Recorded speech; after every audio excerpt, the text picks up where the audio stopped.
Israel, so I thought it would be really appropriate to think about 10 mistakes guitar players do.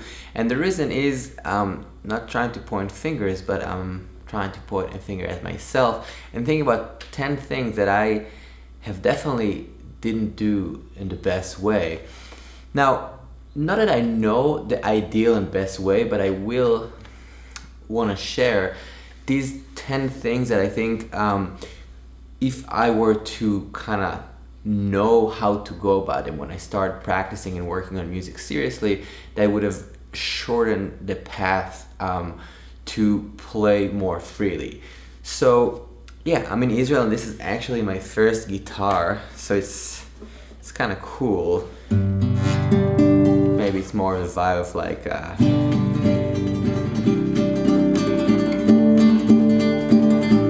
maybe a little more of that, and yeah, it's not perfectly in tune or intonated, but it's just nice to kind of like, you know, see this guitar and then go back to my main instrument now, and it's like, yeah, it's been a road here, it's been a path, and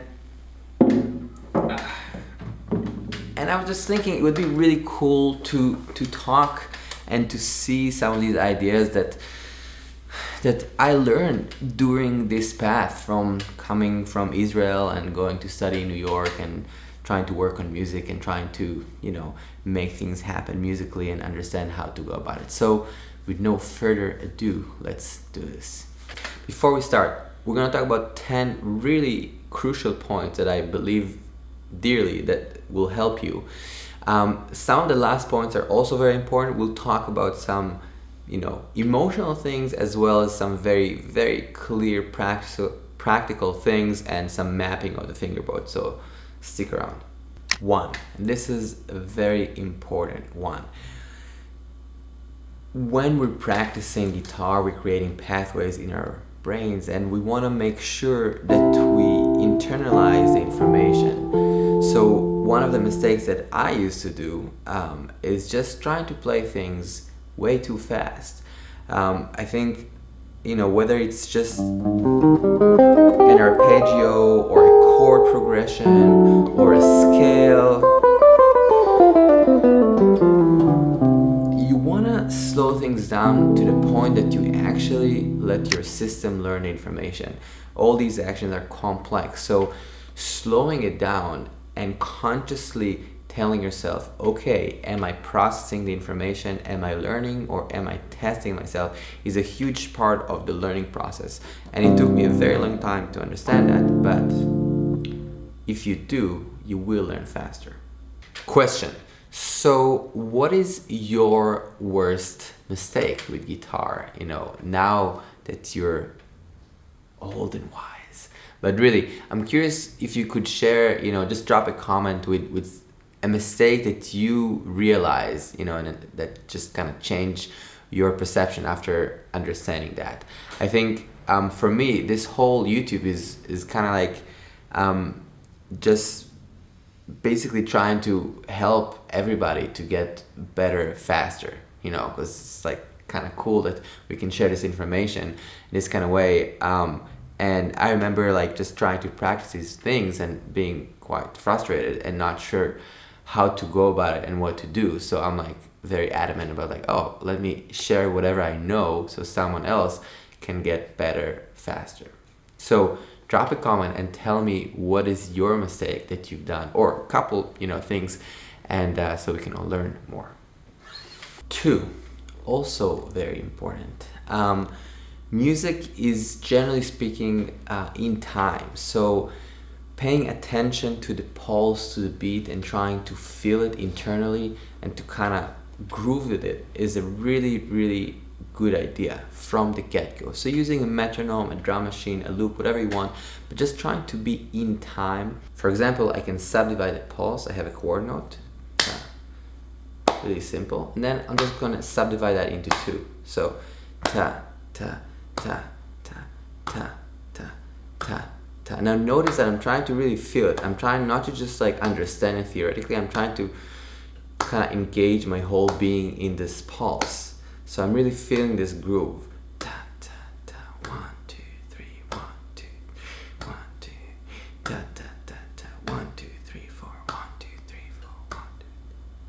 So understanding that is really helpful. Another thing that I think is kind of crucial is to feel a pulse against another pulse. For example, the most basic kind of thing might be chord notes against other chord notes, this kind of 2 and 3 relationship. So hearing this like,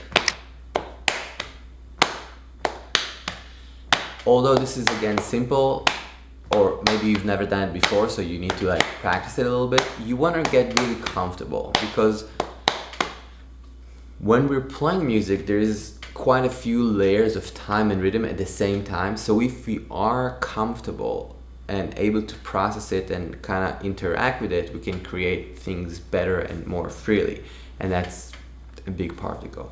3, you need to love what you play. So sometimes we feel we need to learn certain things, but I think with music, it's only really gonna happen and work if you truly love the sound that you're making. Now, it doesn't need to be blues or jazz or punk or rock. It could be anything you want. It could be, of course, classical music, baroque, traditional Chinese music, whatever rocks your boat. But the thing is, you need to really listen, and you need to really kind of fall in love with these colors, whether I'm playing C major,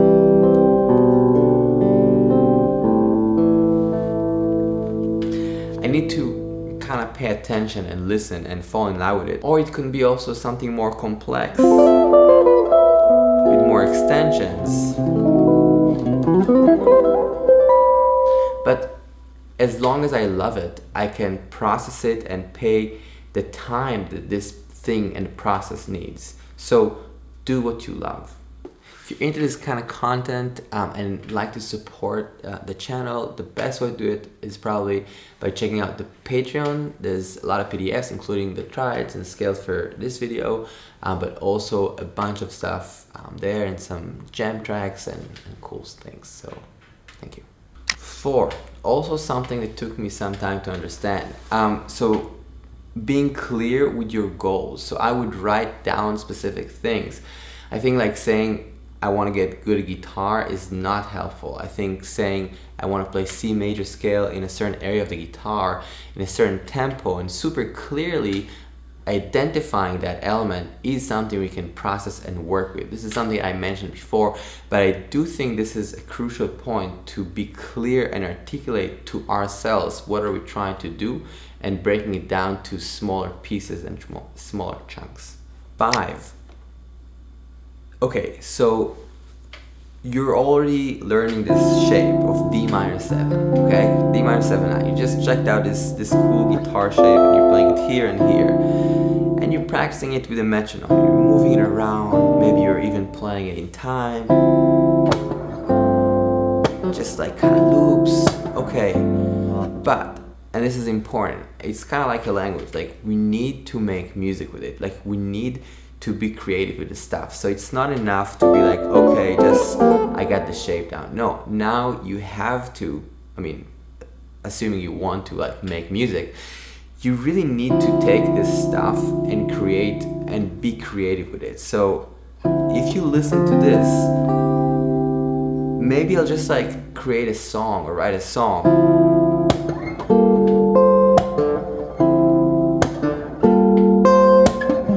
And then I'll loop that and start soloing. The same thing if I'm just working on whatever, D minor pentatonic, and I'm trying to understand the sound of the scale. I'll make music with it. I will not just kind of play the positions. Again, this is stuff that I used to do, right? I was like, okay, C major scale, positions, 2 hours, scales up and down. But it's not bad, but it's not the best way to internalize information, because you want to make music with it.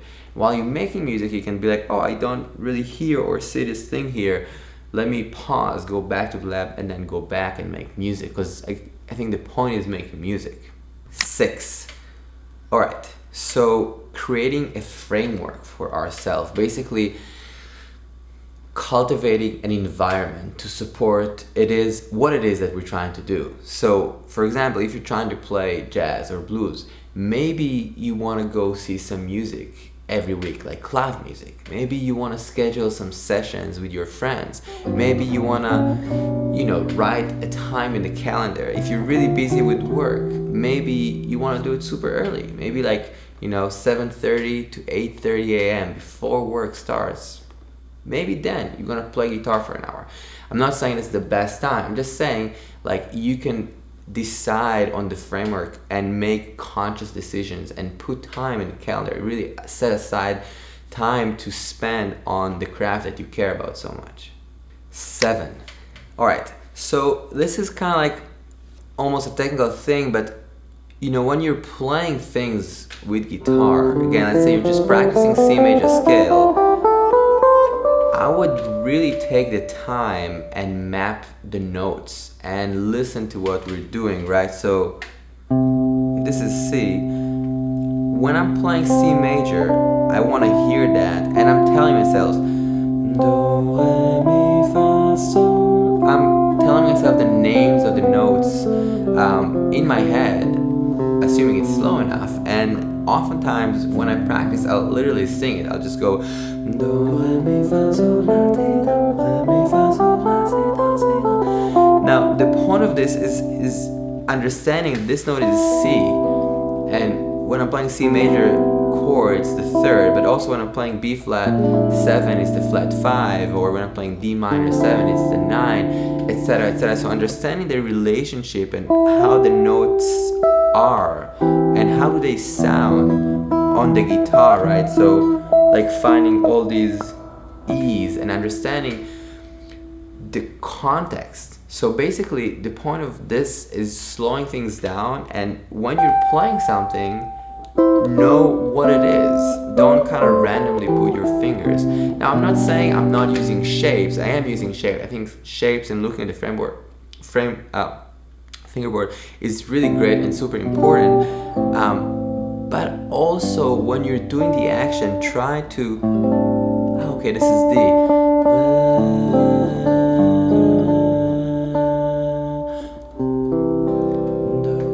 Okay, this is C, this is the note C, really understanding what's going on.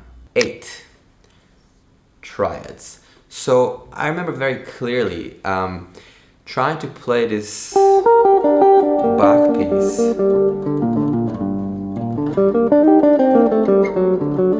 This is from the violin sonatas, and I remember trying to see this chord and trying to play it, and I couldn't see it. I didn't understand where the notes are, and it was hard for me to understand the triad. And then I said to myself, well, wow, this is crazy. I'm playing guitar and I can't see G minor chord.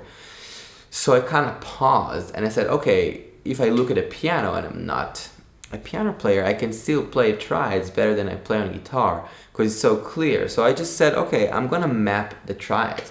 So the first thing I did was taking kind of major and minor triads from the 5th and 6th string, just one shape, and trying to move it around a little bit and see it. So the first shape I tried was three octaves triad, just G major, and trying to see the notes and trying to find a finger that works. And again, trying to listen, trying to hear, trying to slow it down, all these elements, the same thing, G minor. And that was very big for me because I started seeing the guitar not as this kind of shapes in locked positions, but rather oh, okay, it's music. It's all G, it's the same thing. So G major, G minor, the same thing here, C major and C minor. This is kind of from the 5th string. But then I would take 1 or 2 shapes and move it around, for example, in a cycle of 4th. So I would take C major to F, B flat, and just different permutation of that to try and see the notes. But again, still telling myself if I'm playing, the chord B flat major, C mon ré fa, C mon ré fa, really seeing that and trying to map it. And when I'm shifting to E flat, still trying to be aware of all the elements and how they kind of link in. So it's not random. And I think understanding and working on triads, and this is something I love doing, was really a big eye-opener, because if you're playing improvised music, a lot of times in jazz and also in blues, understanding where the triads are and how they kind of relate to the centers of the song is a huge thing. 9, scales. So of course this is a big one, because mapping the fingerboard, understanding how scales and triads and all these things relate is important. But what I want to say is, first, I think it's not as important to play scales as fast as I thought I have to play them. Also, the permutation of playing, thirds and fourth and fifth and sixth and all the intervals super fast is not important. It is good to do these things and be able to control it and understand it, but more for the sounds. It's more important, for example, to sing the scale and to make sure you're hearing it and create interesting things with it, rather than playing it crazy fast. Now, I'm not against technique. I do practice things, and I do practice things in time every day, but I think like trying to map things in a clear way is more or way more helpful than trying to kind of like just move your fingers really fast.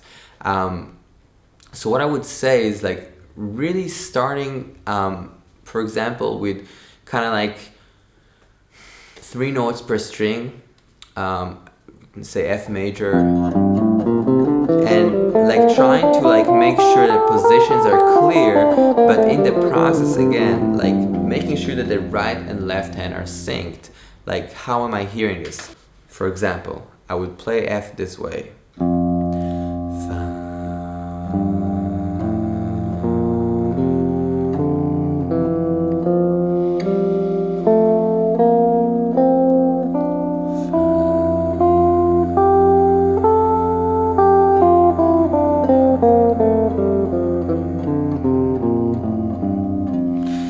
Tell myself the names of the notes.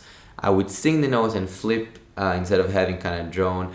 I would often play it in time, not too fast, and I would try to be conscious of the link and the sync between the right and left hand. So trying to have kind of a clear articulation of the notes, so it's not kind of like super soft and super loud. So the dynamic range is kind of in control, and you can also decide, for example, you play all 7 positions, 7 fingerings. You can check this PDF if you want. All super soft, just like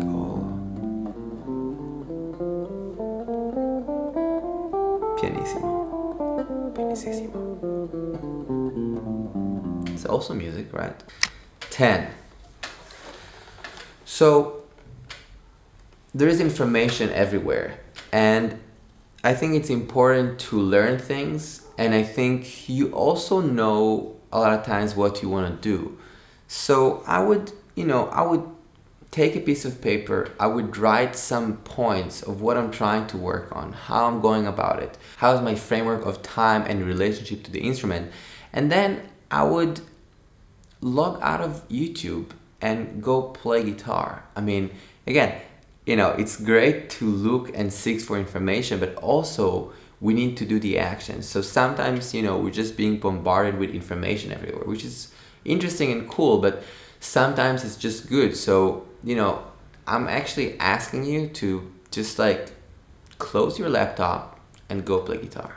Literally. Just go right now. Just go.